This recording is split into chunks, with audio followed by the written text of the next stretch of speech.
জাতীয় সঙ্গীত পরিবর্তন ও ভারতীয় গোয়েন্দা সংস্থা রয়ের গভীর ষড়যন্ত্র নিয়ে সাংবাদিক ইলিয়াসের বিশেষ প্রতিবেদন। বাংলাদেশের জাতীয় সঙ্গীত এখন যেটা আছে সেটা থাকতে পারেন না। আমি আমার শেষ নিঃশ্বাস যতক্ষণ পর্যন্ত থাকবে, একজনও যদি আমার পেছনে না থাকে, আমি আমার মৃত্যু পর্যন্ত এই জাতীয় সঙ্গীতকে বাতিল করার জন্য যতটুকু যা করা প্রয়োজন আমি করে যাব।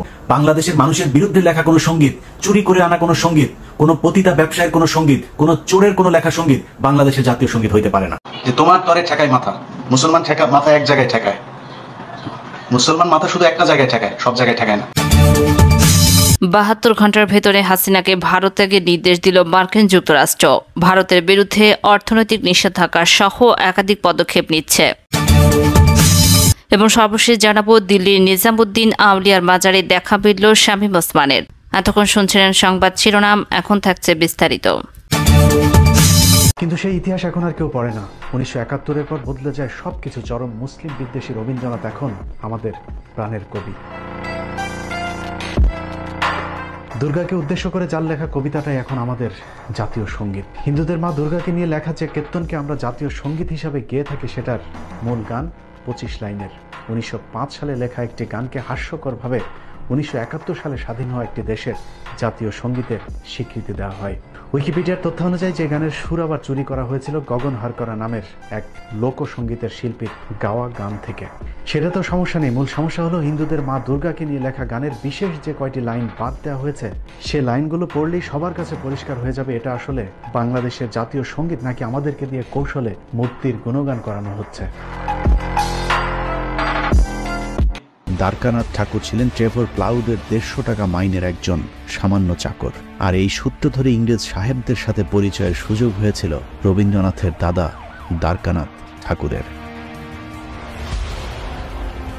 চাকর হিসেবে দ্বারকানাথ ইংরেজ সাহেবদের সব ধরনের সেবাই দিতেন, এমনকি মনোরঞ্জনের জন্য নিজ পরিবারের নারীদেরকে পর্যন্ত ইংরেজদের বিছানায় পাঠাতে একটু সম্মানে বাঁধেনি ঠাকুর পরিবারের। যে কারণে ভারতের আরেক নোবেল বিজয়ী অর্থনীতিবিদ অমর্ত্য সেন তার বইতে রবীন্দ্রনাথের জন্ম পরিচয় নিয়েই সন্দেহ প্রকাশ করেছেন। যুক্তি হিসেবে রবীন্দ্রনাথের শারীরিক গঠনের সাথে সাধারণ ভারতীয়দের পার্থক্যটা তিনি সামনে তুলে এনেছেন। এছাড়া ঠাকুর বাড়ির নারীদের সাথে যেহেতু ইংরেজদের অবাধ মেলামেশা ছিল, সে কারণে অমর্ত্য সেন রবীন্দ্রনাথের ডিএনএ পরীক্ষারও দাবি তুলেছেন। মূলত নারী সাপ্লাইয়ের মাধ্যমে ইংরেজদের সাথে সবচেয়ে সখ্যতা গড়ে তোলে রবীন্দ্রনাথের দাদা দ্বারকানাথ ঠাকুর। বিলেত থেকে আসা ইংরেজ চাকরিজীবীরা যেহেতু বেশিরভাগই ব্যাচেলর হিসাবে থাকতেন, তাদের মনোরঞ্জনের জন্য সেই সময় পতিতাদের ব্যাপক চাহিদা ছিল। দ্বারকানাথ ঠাকুরও চাহিদা অনুযায়ী যোগান দিতে শুরু করেছিলেন। আজকের যে কলকাতা সোনাগাজী যৌনপল্লীটি রয়েছে তার প্রতিষ্ঠাতাও রবীন্দ্রনাথের দাদা দ্বারকানাথ ঠাকুর। 2012 সালের আনন্দবাজার পত্রিকার একটি নিবন্ধ ছাপা হয়েছিল, যেখানে কলকাতায় দ্বারকানাথ ঠাকুরের এরকম কমপক্ষে 43টি যৌনপল্লী থাকার বিষয়টি উল্লেখ করা হয়েছে, যে ব্যবসা রবীন্দ্রনাথের জীবদ্দশা পর্যন্ত চলমান ছিল। প্রায়শ্চিত্ত নাটকের একটি উক্তিতে বলা হয়েছে, খুন করাটা যেখানে ধর্ম সেখানে না করাটাই পাপ। যে মুসলমান আমাদের ধর্ম নষ্ট করেছে তাদের যারা মিত্র তাদের বিনাশ না করাই অধর্ম। অর্থাৎ রবীন্দ্রনাথের মূল যুদ্ধটাই ছিল মুসলমানদের বিরুদ্ধে। শাহবাগীদের পছন্দের অসাম্প্রদায়িক কবি রবীন্দ্রনাথ লিখেছেন, বেদ ব্রাহ্মণ রাজা ছাড়া আর কিছু নাই ভবে পুজো করিবার। অর্থাৎ পৃথিবীতে একমাত্র ধর্ম হলো ব্রাহ্ম ধর্ম। এই হচ্ছে রবীন্দ্রনাথের অসাম্প্রদায়িকতার নমুনা।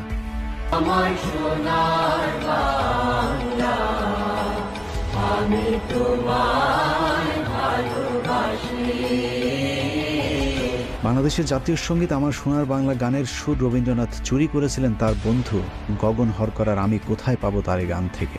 আমি কোথায় পাবো তারে, আমার মনের মানুষ যে রে। গগন হরকরার আসল নাম ছিল গগন চন্দ্র দাস। পেশায় একজন ডাকবাহক হলেও তিনি একই সাথে গীতিকার, সুরকার এবং লোকসঙ্গীত শিল্পীও ছিলেন। শিলাইদহে রবীন্দ্রনাথের সাথে একসাথে সঙ্গীত চর্চা করতেন গগন হরকরা। অথচ তার কাছ থেকে রবীন্দ্রনাথ যে তোমায় ছাড়ে ছাড়ুক ও আমার সোনার বাংলা গান দুটির সুর চুরি করেন। হিন্দুদের দেবীকে নিয়ে লেখা বন্দনায় অন্যজনের সুর চুরি করে বসানো গানকে আমরা আবালের মতো জাতীয় সঙ্গীত হিসেবে গেয়ে যাচ্ছি। বাংলাদেশের জাতীয় সঙ্গীত এখন যেটা আছে সেটা থাকতে পারেন না। আমি আমার শেষ নিঃশ্বাস যতক্ষণ পর্যন্ত থাকবে, একজনও যদি আমার পেছনে না থাকে, আমি আমার মৃত্যু পর্যন্ত এই জাতীয় সঙ্গীতকে বাতিল করার জন্য যতটুকু যা করা প্রয়োজন আমি করে যাব। এখন এই যে জাতীয় সঙ্গীত নিয়ে যেটা শুরু হয়েছে, এই জাতীয় সঙ্গীতে কিছু বুদ্ধিজীবী আপনাদেরকে বিভ্রান্ত করার চেষ্টা করছে যে এইটা আমাদের শেখ মুজিব সাহেব লিখে দিয়ে গিয়েছেন, এইটা বাংলাদেশের জাতীয় সঙ্গীত, বাংলাদেশের স্বাধীনতা অস্তিত্বের সাথে সম্পর্কিত, এসব বলার চেষ্টা করছে। প্রথম কথা, যদি কেউ ডিবেট করতে চান বলেন কোথায় যাবেন, আমি 5 জনকে নিয়ে সেখানে যাব।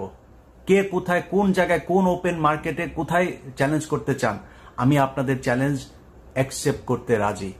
আপনার কথা কেউ বিশ্বাস করবে না, আমার কথা কেউ বিশ্বাস করবে না, করার দরকার নাই। যাদের কথা বিশ্বাস করবেন, যারা আপনাদেরই লোক, তাদের লেখা বই, তাদের লেখা বক্তব্য, সেগুলো থেকে প্রমাণ করে দেব যে বাংলাদেশের যে জাতীয় সঙ্গীত, এটা বাংলাদেশকে, বাংলাদেশের স্বাধীনতাকে কেন্দ্র করে লেখা হয় নাই।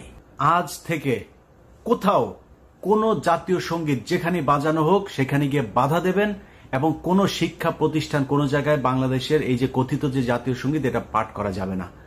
কারণ কারোর কোনো মূর্তিকে নিয়ে লেখা, কারোর ধর্মীয় কোনো সঙ্গীত, বাংলাদেশের মানুষের বিরুদ্ধে লেখা কোনো সঙ্গীত, চুরি করে আনা কোনো সঙ্গীত, কোনো পতিতা ব্যবসায়ের কোনো সঙ্গীত, কোনো চোরের কোনো লেখা সঙ্গীত বাংলাদেশের জাতীয় সঙ্গীত হইতে পারে না। প্রধানমন্ত্রীর পদ থেকে পদত্যাগের পর দেশ ছেড়ে এখন ভারতে অবস্থান করছেন শেখ হাসিনা। তবে তার চূড়ান্ত গন্তব্য ভারত নয়। প্রশ্ন হলো, ভারত ছাড়লে কোথায় যাবেন সাবেক প্রধানমন্ত্রী? এই বিষয়ে ভারত সরকার পুরোপুরি নিশ্চুপ।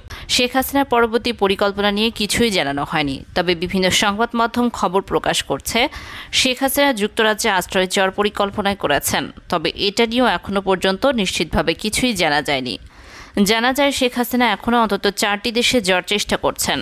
যুক্তরাজ্য, সংযুক্ত আরব আমিরাত, সৌদি আরব অথবা ফিনল্যান্ডে যাওয়ার চেষ্টা করছেন বাংলাদেশের সাবেক এই প্রধানমন্ত্রী। অস্ট্রেলিয়া ভিত্তিক ওয়েব পোর্টাল দ্য কনভারসেশনের প্রতিবেদনে এমনটি বলা হয়েছে। তবে এমন কথা আগেও ছড়িয়েছিল বিভিন্ন মাধ্যমে। সেই সময় যুক্তরাষ্ট্রে বসবাসরত শেখ হাসিনার ছেলে সজীব জয় জানান, তার মা আপাতত কোথাও যাচ্ছে না, কোথাও যাবার জন্য আবেদনও করেননি। নির্বাচনের তারিখ ঘোষণা হলে তিনি দেশে ফিরবেন বলেও জানান জয়।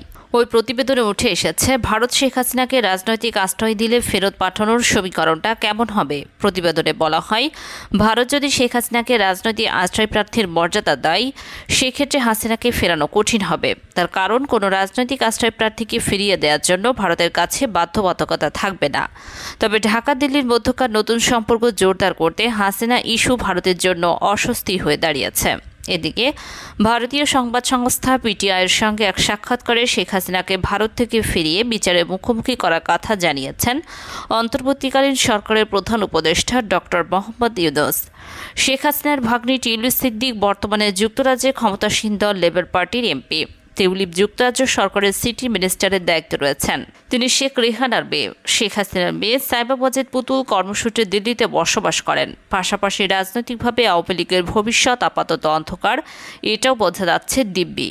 সে বাস্তবতা থেকে বিকল্প কোনো রাজনৈতিক শক্তির সঙ্গে সম্পর্ক স্থাপন করা যেতে পারে, এবং সেটা কিভাবে ভাবতে হচ্ছে তা নিয়েও।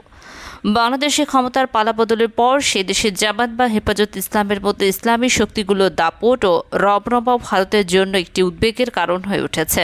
তাছাড়া গত কয়েক বছর ভারতের বিভিন্ন রাষ্ট্রায়ত্ত বেসরকারি সংস্থা বাংলাদেশের বিভিন্ন খাতে শত শত কোটি টাকা লগ্নি করেছে।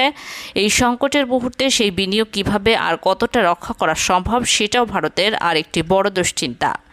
এই ধরনের বহু প্রকল্পে কাজ এখন থমকে আছে, এবং সর্বোপরি গোদের উপর বিষ ফোড়ার মতো ক্ষমতাচ্যুত শেখ হাসিনা আজ 1 মাস হলো ভারতের মাটিতেই অবস্থান করছেন।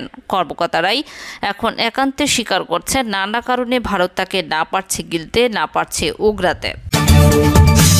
অবশেষে সন্ধান পাওয়া গেল নারায়ণগঞ্জের ব্যাপক সমালোচিত আওয়ামী লীগের সংসদ সদস্য শামীম ওসমানের। দিল্লির নিজামুদ্দিন আউলিয়ার মাজারে তার দেখা মিলেছে।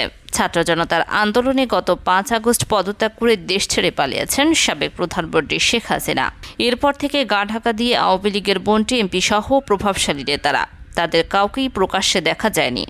তেমনই নারায়ণগঞ্জ 4 আসনের আওয়ামী লীগ দলীয় সাবেক প্রভাবশালী এমপি শামীম ওসমানকেও দেখা যাচ্ছিল না। তিনি দেশে আছেন নাকি দেশ ছেড়ে চলে গেছেন, তা নিয়েও ছিল আলোচনা।